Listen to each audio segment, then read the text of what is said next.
Amos, chapitre 5. Écoutez cette parole, cette complainte que je prononce sur vous, maison d'Israël. Elle est tombée, elle ne se relèvera plus, la Vierge d'Israël. Elle est couchée par terre, nul ne la relève. Car ainsi parle le Seigneur, l'Éternel. La ville qui mettait en campagne 1000 hommes n'en conservera que 100, et celle qui mettait en campagne 100 hommes n'en conservera que 10 pour la maison d'Israël. Car ainsi parle l'Éternel à la maison d'Israël, cherchez-moi, et vous vivrez. Ne cherchez pas Béthel, n'allez pas à Gilgal, ne passez pas à Beer-Shéba, car Gilgal sera captif et Béthel anéanti. Cherchez l'Éternel, et vous vivrez. Craignez qu'il ne saisisse comme un feu la maison de Joseph, et que ce feu ne la dévore, sans personne à Béthel pour l'éteindre. Ô vous qui changez le droit en absinthe, et qui foulez à terre la justice! Il a créé les Pléiades et l'Orion, il change les ténèbres en aurore, il obscurcit le jour pour en faire la nuit, il appelle les eaux de la mer, et les répand à la surface de la terre. L'Éternel est son nom. Il fait lever la ruine sur les puissants, et la ruine vient sur les forteresses. Ils haïssent celui qui les reprend à la porte, et ils ont en horreur celui qui parle sincèrement. Aussi, parce que vous avez foulé le misérable, et que vous avez pris de lui du blé en présent, vous avez bâti des maisons en pierre de taille, mais vous ne les habiterez pas. Vous avez planté d'excellentes vignes, mais vous n'en boirez pas le vin.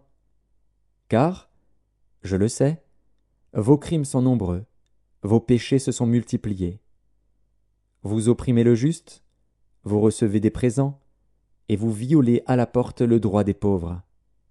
Voilà pourquoi, en des temps comme ceux-ci, le sage se tait, car ces temps sont mauvais. Recherchez le bien et non le mal, afin que vous viviez, et qu'ainsi l'Éternel, le Dieu des armées, soit avec vous, comme vous le dites. Haïssez le mal et aimez le bien, faites régner à la porte la justice.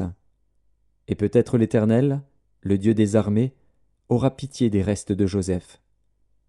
C'est pourquoi ainsi parle l'Éternel, le Dieu des armées, le Seigneur. Dans toutes les places on se lamentera, dans toutes les rues on dira « Hélas! Hélas !» On appellera le laboureur au deuil, et aux lamentations ceux qui disent des complaintes. Dans toutes les vignes on se lamentera, lorsque je passerai au milieu de toi, dit l'Éternel. Malheur à ceux qui désirent le jour de l'Éternel. Qu'attendez-vous du jour de l'Éternel? Il sera ténèbres et non lumière. Vous serez comme un homme qui fuit devant un lion et que rencontre un ours, qui gagne sa demeure, appuie sa main sur la muraille, et que mord un serpent. Le jour de l'Éternel n'est-il pas ténèbres et non lumière? N'est-il pas obscur et sans éclat? Je hais, je méprise vos fêtes, je ne puis sentir vos assemblées.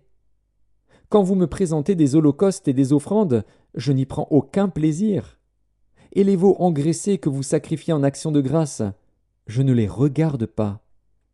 Éloigne de moi le bruit de tes cantiques, je n'écoute pas le son de tes luttes.